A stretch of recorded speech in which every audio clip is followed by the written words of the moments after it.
Assalamualaikum warahmatullahi wabarakatuh. Halo guys, halo sahabat matematika, bertemu lagi pada channel yang mantap dan cerdas ini. Oke, gimana kabar kalian semua? Semoga sehat selalu dan tetap semangat belajar. Oke, pada video ini saya akan membahas tentang aritmatika sosial ya, bab aritmatika sosial. Seperti apa pembahasannya? Yuk langsung aja kita check it out. Oke, bagi sahabat matematika atau teman matematika yang belum klik subscribe, maka silakan klik subscribe dulu ya, agar channel ini terus berkembang. Dan jangan lupa untuk klik like dan silakan komen-komen di bawah ini ya. Silakan komentar tentang video ini atau kamu mau bertanya sesuatu juga boleh. Silakan kita bisa diskusi di kolom komentar. Oke, aritmatika sosial. Oke, ini ada 3 subbab yang akan dibahas pada aritmatika sosial ini, yaitu yang pertama ada subbab memahami keuntungan dan kerugian. Dan pada subbab memahami keuntungan dan kerugian, dia memiliki sub-subbab lagi, jadi memiliki anak lagi, yaitu ada 3. Yang pertama ada untung, rugi, dan impas. Yang kedua ada persentase untung, kemudian yang ketiga ada persentase rugi. Kemudian subbab berikutnya adalah menentukan bunga tunggal. Nah, pada subbab ini juga dia memiliki sub-sub lagi ya. Yang pertama ada angsuran, yang kedua ada suku bunga dan bunga, dan yang ketiga ada diskon. Kemudian yang terakhir ada bruto, neto, dan tara. Pada subbab bruto, neto, dan tara juga memiliki sub lagi, yaitu tentang persentase neto dan tara. Oke, pada video ini yang akan saya bahas adalah subbab yang A. Subbab yang A dan beserta anaknya nih, 3 ini. Beserta si sub-subbab lagi nih, untung, rugi, impas, persentase untung, dan persentase rugi. Untuk subbab B dan C akan saya bahas pada video berikutnya ya. Oke, langsung aja kita bahas ke subbab yang A. Oke, memahami keuntungan dan kerugian. Kemudian subbab berikutnya ada untung, rugi, dan impas. Oke, untuk memahami untung, rugi, dan impas, maka di sini akan disajikan suatu masalah. Seperti apa masalahnya? Yuk kita lihat. Ada suatu masalah, mari kita simak. Pak Subur seorang penjual bubur ayam di daerah Jakarta. Seperti biasa, setiap pagi Pak Subur pergi ke pasar untuk berbelanja bahan pokok untuk membuat bubur ayam. Untuk membeli bahan pokok bubur tersebut, Pak Subur menghabiskan uang 1 juta rupiah. Dengan bahan baku tersebut, Pak Subur mampu membuat sekitar 130 porsi bubur ayam dan dijual dengan harga Rp10.000 per porsi. Pada hari itu ada 3 kondisi yang mungkin terjadi pada penjualan bubur ayam Pak Subur, yaitu yang pertama, kondisi pertama bubur ayam Pak Subur terjual 90 porsi. Kondisi kedua, bubur ayam Pak Subur terjual 100 porsi. Kondisi ketiga, bubur ayam Pak Subur terjual 110 porsi. Kemudian tentukan pada kondisi yang mana Pak Subur mengalami keuntungan. Nah, bagaimana cara menyelesaikan masalah ini? Nah, di sini kita ketahui bahwa Pak Subur dia sudah menghabiskan uang 1 juta untuk modal usahanya dia. Kemudian dia bisa membuat 130 porsi bubur ayam. Nah, tapi ini ada 3 kemungkinan. Bisa dia hanya terjual 90 porsi saja, bisa 100 porsi atau 110 porsi. Kita disuruh menentukan pada kondisi yang mana Pak Subur akan mengalami keuntungan dengan satu porsinya adalah Rp10.000. Yuk langsung aja kita bahas penyelesaiannya ya. Oke, penyelesaian masalahnya dapat dibuat seperti tabel berikut ya. Oke, pada kondisi pertama ya, ini kolom kondisi pertama, kita tahu bahwa satu mangkoknya itu harganya Rp10.000. Kondisi pertama mampu dijual 90 porsi, maka langsung aja kita kali 10.000 dikali 90 porsi, dapatlah 900.000. Berarti ini adalah pemasukannya nih, pendapatan atau pemasukan yang didapat oleh Pak Subur. Nah, dan kita ketahui bahwa modalnya Pak Subur adalah 1 juta. Nah, maka kita ketahui Pak Subur rugi 100.000. Ya, simpel ya. Nah, pemasukan itu bisa juga disebut sebagai harga jual. Dan pengeluaran bisa juga disebut sebagai harga beli. Jadi banyak istilahnya. Pemasukan bisa disebut sebagai harga jual, bisa juga disebut sebagai total pendapatan. Pengeluaran bisa disebut sebagai harga beli juga ya. Dan bisa juga disebut sebagai keuntungan juga. Oke, kemudian kondisi kedua, hanya 100 yang dapat dijual. Maka kali aja seporsinya 10.000, dapatlah 1 juta. pengeluarannya 1 juta, maka 1 juta sama 1 juta impas ya, atau balik modal. Jadi di sini dia tidak rugi dan juga tidak untung. Maka pada kondisi ketiga mampu dijual 110 porsi, 110 kali 10.000. Dapatlah 1.100.000, di mana pengeluarannya adalah 1 juta. Maka dikatakan untung 100.000 gitu. Nah, kalau kamu bingung gimana dapetin sini 100, di sini 0, sini minus 100.000, tinggal dikurangin aja pemasukannya sama dikurang pengeluaran gitu ya. Hasilnya apa? Nah, itulah dia. Kalau minus berarti dia rugi, kalau 0 berarti dia balik modal, kalau positif berarti dia untung. Untungnya berapa? Di sini untungnya 100.000. Seperti itu ya. Jadi jawabannya adalah pada kondisi ketiga Pak Subur mengalami keuntungan dengan untungnya sebesar 100.000. Nah, maka dari tabel di atas diperoleh jika harga jual atau total pemasukan lebih dari harga beli, nah dikatakan dia untung. Harga yang kedua, jika harga jual atau total pemasukan kurang dari harga beli, maka dia dikatakan rugi. Yang ketiga, jika harga jual atau total pemasukan sama seperti harga beli, maka dia dikatakan impas atau balik modal, gitu ya. Oke, maka dari uraian yang telah dibahas, dapat kita simpulkan bahwa untung itu rumusnya adalah harga penjualan dikurang harga pembelian. Atau bisa kita tulis seperti ini ya. Untung sama dengan harga jual dikurang harga beli. Ingat, untung itu rumusnya singkatannya U. Harga jual atau penjualan disebutnya HJ, harga pembelian ditulisnya HB ya. Jadi untung itu HJ dikurang HB.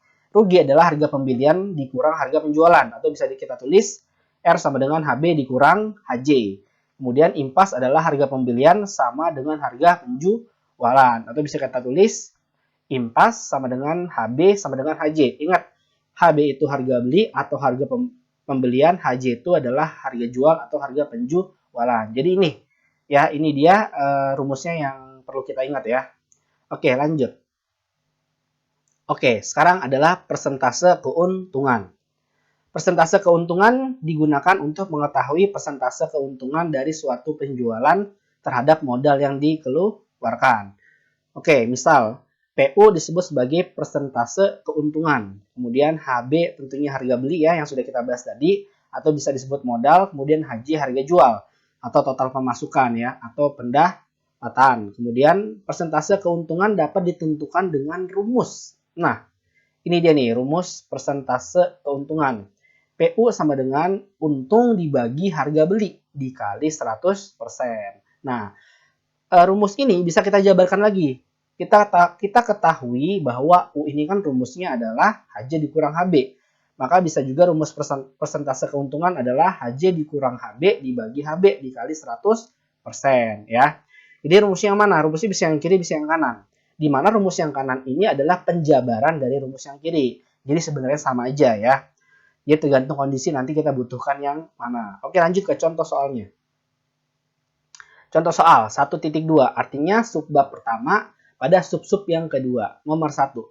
Pak Deddy membeli suatu motor bekas dengan harga 4 juta. Dalam waktu 1 minggu, motor tersebut dijual kembali dengan harga 4.200.000. Tentukan persentase keuntungan Pak Deddy. Oke. Di sini ditanyakan adalah persentase keuntungan, maka tentunya kita menggunakan rumus persentase keuntungan. Nah, kita tahu bahwa rumus persentase keuntungan adalah untung dibagi HB. Maka kita cari dulu untungnya berapa gitu ya. Maka kita cari untungnya. Untung adalah harga jual dikurang harga beli. Nah, yang mana harga jual? Ini harga jual nih. Dalam waktu 1 minggu motor tersebut dijual kembali 4.200.000. Harga belinya 4 juta. Ya udah tinggal dikurang deh. 4.200.000 kurang 4 juta. Dapat 200.000, berarti untungnya 200.000. Tinggal masukin ke rumus. Rumus persentase untung. Untung dibagi HB dikali 100%. Untungnya 200.000, HB-nya harga belinya adalah 4 juta. Nah, tinggal 200.000 dibagi 4 juta.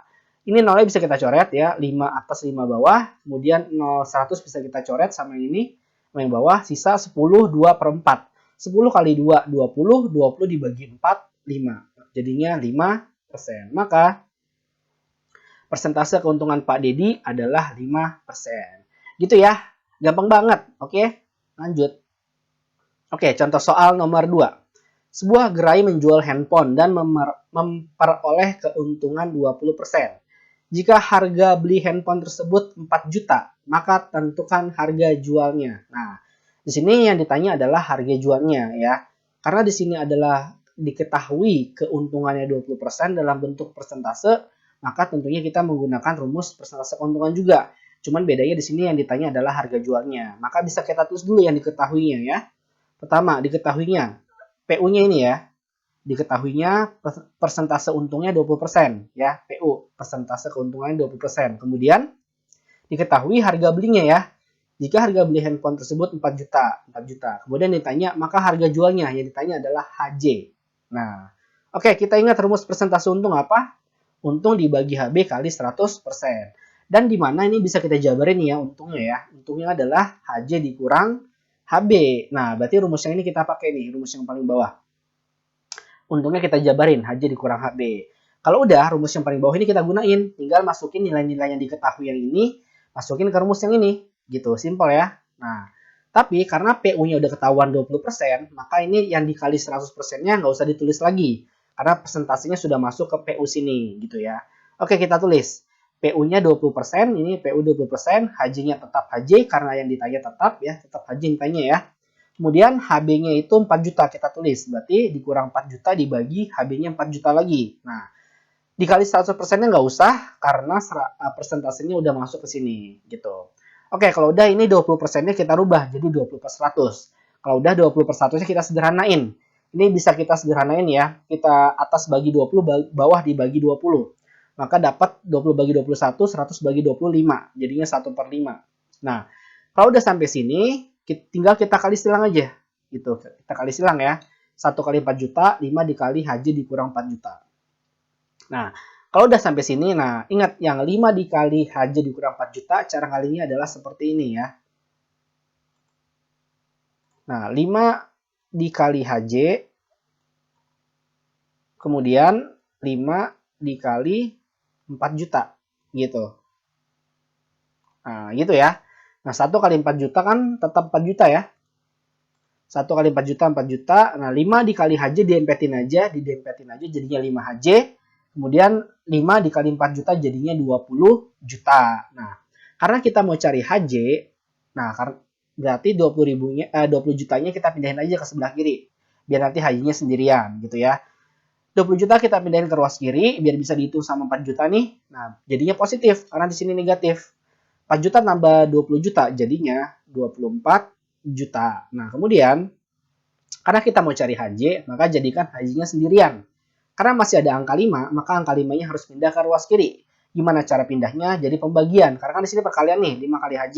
Pindah ke ruas kiri jadi pembagian. Jadi pindah ke bawah sini jadi dibagi. 24 juta dibagi 5. Nah, ini aja nih 240 nih. Kita ambil 01 sini, 240 dibagi 5.